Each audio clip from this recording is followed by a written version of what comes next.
प्यारे दर्शकों नमस्कार। आपका बहुत बहुत स्वागत है। आज मैं पश्चिम बंगाल में आनंद नगर नामक जगह पर उपस्थित हूँ और बहुत ही पावन ये भूमि है, पूरी तरह प्राकृतिक सौंदर्य से भरपूर, पूरी तरह शांत, प्रकृति के पूरा सानिध्य यहाँ हमको मिल रहा होता है। आप लोग देख सकते हैं पास में नदी बह रही है और पूरे उपवन जंगल बाग ये सब चीज़ें आप लोग देख पा रहे हैं।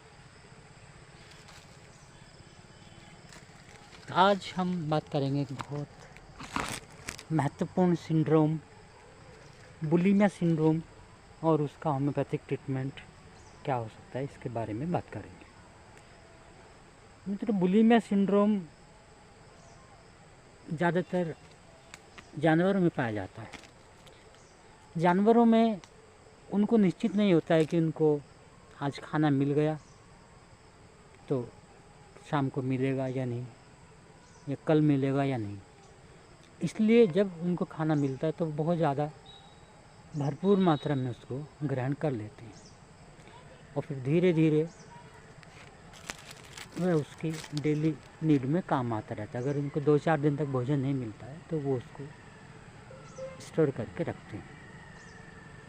कुछ इंसानों में, क्योंकि हम वहीं से होकर आए हैं, जानवर से होकर आए हैं, तो कुछ इंसानों में भी वही टेंडेंसी डेवलप हो जाती है और वह बहुत ज़्यादा ज़रूरत से ज़्यादा खाने लगते हैं। ऐसा लगता है कि इनको आगे कभी खाना मिलेगा नहीं, इस तरह से वो लोग खाते रहते हैं और खाने के बाद नतीजा ये होता है ज़्यादा मामलों में कि उनका शरीर में चर्बी बढ़ने लगती है, मोटापा आने लगता है, वेट गेन होने लगता है। हमारे ब्रेन के अंदर मौजूद एक ब्रोका सेंटर होता है जो हमें एहसास कराता है कि हमें भूख लगी है, और फिर जब हम खाते हैं तो एहसास कराता है कि अब काफ़ी हो गया, इसको स्टॉप कर दो। तो ब्रोका सेंटर हमारी भूख को कंट्रोल करता है, लेकिन बुलिमिया सिंड्रोम वाले इंसान के अंदर ब्रोका सेंटर भी डिस्टर्ब हो जाता है, उसका कंट्रोल ख़त्म हो जाता है। डिप्रेशन के मरीज कोई हों, उनके अंदर ये टेंडेंसी डेवलप हो जाती है। किसी के अंदर गिल्ट की फीलिंग अगर जमा हो जाए तो उसके अंदर बुलिमिया सिंड्रोम एक्टिवेट हो जाता है।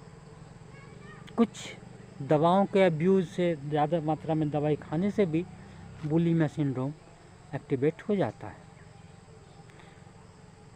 बहुत बार जो लोग मोटे हो जाते हैं वो बहुत सारी ट्रीटमेंट करते हैं, जिम जाते हैं, एक्सरसाइज करते हैं, लेकिन कुछ समय के लिए उनको लाभ मिलता है, स्थिति फिर पहली तरह से हो जाती है। कारण ये है कि उनके सबकॉन्शियस में जो ये ट्रैट बन चुका है, जो पैटर्न बन चुका है बुलिमिया सिंड्रोम का, उसको ख़त्म करना ज़रूरी है। जब तक वो ख़त्म नहीं होगा परमानेंट रिजल्ट नहीं आते। तो इस ट्रैट को मेडिटेशन के द्वारा, हिप्नोथेरेपी के द्वारा ख़त्म किया जा सकता है। इसके अलावा बहुत सारी होम्योपैथिक मेडिसिन हैं जो इस बुलिमिया सिंड्रोम को ख़त्म कर सकते हैं। उसके बारे में, कुछ खास मेडिसिन के बारे में आज हम जानते हैं। एबीज कैन एक मेडिसिन होती है जो बुलिमिया सिंड्रोम के लिए बहुत ज़्यादा लाभदायक होती है। इसमें मरीज को बहुत ज़्यादा भूख लगती है, लेकिन उसको मीट खाने की इच्छा ज़्यादा होती है। अचार, मूली, शलगम, इस तरह की मोटी चीज़ें, कच्ची चीज़ें खाना उसको ज़्यादा पसंद है और वह अपनी कैपेसिटी से ज़्यादा खा जाता है। एक और मेडिसिन है एबीज नाइगरा।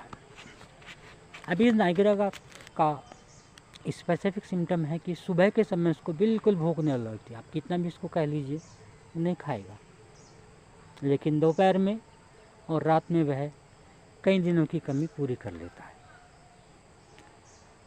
पेट में उसके एक गांठ की तरह महसूस होता रहता है कि कुछ गांठ बनी हुई है। अर्जेंटम नाइट्रिकम मेडिसिन में भी बुलिमिया सिंड्रोम होता है, भूख ज़्यादा लगती है, लेकिन अर्जेंटम में उसको मीठी चीज़ें खाना ज़्यादा पसंद है। कितना भी खा ले उसके बाद में मीठा उसको ज़रूर चाहिए होता है। फिर खाने के बाद में उसको घंटों तक डकारें आती रहती हैं। फेरामेट नामक मेडिसिन है, इसमें भी बहुत ज़्यादा भूख होती है और वह अपनी कैपेसिटी से ज़्यादा खाना खा लेता है। खाना खाने के बाद उसको वोमिट आती रहती है, या पेट में दर्द हो जाता है, या डकारों के साथ में उसको थोड़ा थोड़ा खाना देर तक आता रहता है, और जैसे ही वो इस तरह निकला और फिर दोबारा खाने के लिए वो चल देता है। कभी कभी इसको खाना खाते खाते तुरंत वोमिट हो जाती है क्योंकि पेट ज़्यादा भर गया, लेकिन वोमिट करके आके वो फिर खाने बैठ जाता है। ऐसे पेशेंट को आप अगर फेरामेट देंगे हाइपरटेंसी में तो वह बहुत अच्छा काम करेगी। एक और मेडिसिन है आयोडियम। आयोडियम का पेशेंट भी बहुत ज़्यादा भूख महसूस करता है और साथ में बहुत ज़्यादा प्यास महसूस करता है। कई पेशेंट आपको ऐसे मिलेंगे, कहेंगे जी मैं तो 20-20 लीटर पानी पी जाता हूँ दिन भर में। मेरे पास भी एक पेशेंट ऐसा आया था, मैंने कहा भैया ये तो पूरा पानी ख़त्म कर देगा। 20-25 लीटर पानी वो रोज़ पीता था। इस आयोडियम के मरीज को गर्मी बहुत ज़्यादा लगती है, इसका मेटाबॉलिज्म बहुत फास्ट हो जाता है, जो भी खाता है बहुत तेज़ी से वो प्रोसेस हो जाता है, और जितना ज़्यादा वो खाता है उतना उसके अंदर वीकनेस बढ़ती चली जाती है, एनर्जी लेवल उसका लो रहता है। थोड़ी देर भी इसको खाने को नहीं मिलेगा तो उसको लगेगा कि मैं उठ ही नहीं पाऊँगा, इसलिए वो फटाफट उठकर सबसे पहला काम करता है खाने का। गर्मी इसको बहुत ज़्यादा लगती है, शरीर में भी और दिमाग में भी इसका गर्मी बहुत रहती है। ये लड़ने के लिए अक्सर उतारू रहता है, छोटी सी बात पर किसी से भी लड़ जाता है। लाइकोपोडियम नामक मेडिसिन है, उसमें भी पेशेंट को भूख लगती है, लेकिन बहुत जल्दी जल्दी खा जाता है। आप आधी चपाती खाएंगे और वो पूरा खाना फिनिश कर देता है, इतनी तेज़ी से खाता है। और मीठे की इसको भी इच्छा ज़्यादा होती है, लेकिन खाने के बाद में इसका पेट बहुत फूल जाता है, ड्रम की तरह महसूस होता है। रात में भी ये जगता है, इसको भूख लगती है और फिर ये कुछ ना कुछ खा लेता है।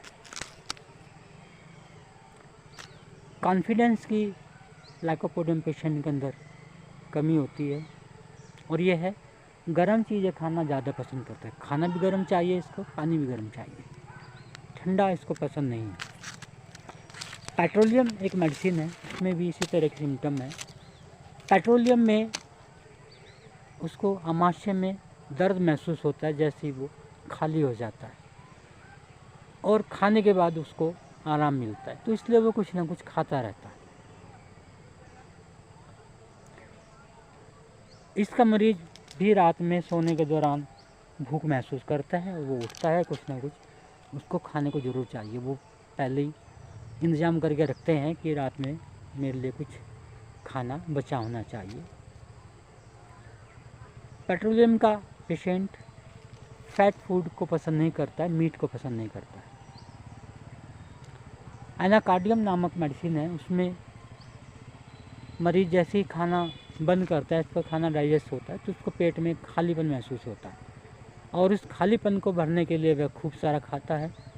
कुछ देर के बाद वह फिर डाइजेस्ट हो जाता है, उसको फिर खालीपन लगता है, तो इसलिए वो बहुत ज़्यादा बार बार खाता रहता है, और जल्दी जल्दी खाता है, और बहुत ज़्यादा मात्रा में पानी पीता है या जो भी चीज़ पीता है। एक और मेडिसिन है ग्रेफाइट्स, उसमें आमाशय में जलन महसूस होने लगती है जैसे वो खाली हो जाता है, उससे उसको भूख लगती है, वह कुछ खाता है, खाने के बाद थोड़ी देर के लिए टेम्परेरी आराम मिलता है, उसके बाद फिर से उसको वही जलन होने लगती है और वो फिर कुछ ना कुछ खाता है। गर्म दूध पीने से इसको राहत ज़्यादा महसूस होती है। एक और मेडिसिन है सोरैनम। सोरैनम में भी मरीज़ बहुत ज़्यादा भूखा महसूस करता है हर समय, कुछ ना कुछ उसको खाने के लिए चाहिए होता है। रात में भी उसको खाने के लिए चाहिए होता है, रात में भी वो रख के सोता है और इसको खाने के बाद में सड़े हुए अंडे की तरह की डकारें आती हैं। एक और मेडिसिन है फास्फोरस। उसमें भी खाने के कुछ देर के बाद उसको तुरंत भूख लग जाती है और खाने के बाद खट्टी डकारें आती रहती हैं और पेट में जलन का एहसास उसको होता रहता है। ठंडा पानी वह पीना पसंद करता है, जैसे ही वह पेट में जाकर गर्म होता है वह वोमिट हो जाता है। इसमें क्रोनिक गैस्ट्राइटिस उसको मिलता है या लीवर की एट्रोफी उसके अंदर मिलती है। एलियम सटाइवा नामक एक मेडिसिन है, जिसमें भी वह बहुत ज़्यादा खाता है, बहुत ज़्यादा भरपूर मात्रा में खाता है और खा कर वो अपना डाइजेशन ख़राब कर चुका होता है। आपके पास आएगा तो कहेगा जी अब तो कुछ हजम ही नहीं होता, हर समय पेट फूला रहता है, डकारें आती रहती हैं, कब्ज रहती है इसको। आप हिस्ट्री पूछेंगे तो पता चलेगा वो तो बहुत पहले से बहुत ज़्यादा भरपूर मात्रा में खाना खा करता था।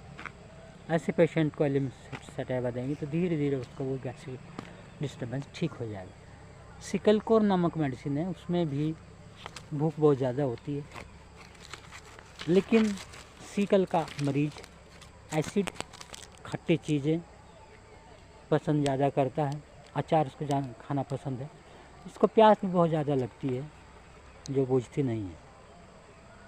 इसको आमाशय में और आंतों में जलन महसूस होती रहती है। सीना नामक मेडिसिन है, उसमें भी मरीज़ को बहुत ज़्यादा भूख लगती है, बार बार कुछ न कुछ खाने के लिए वह आतुर रहता है, ज़्यादातर बच्चे। और इसमें जो रूट कॉज होता है वह होता है पेट के कीड़े, जिसको वार्म ट्रबल, पेट में कीड़े होते हैं, उसको इस तरह के सिम्टम्स ज़्यादा आते हैं और उसके लिए सीना बहुत कारगर है। तो मित्रों मेडिसिन और भी हैं, लेकिन मैंने इसमें कुछ खास मेडिसिन कवर की है। अब मैं बंद करता हूँ, फिर मिलेंगे किसी और समस्या के साथ में। आपका दिन शुभ हो।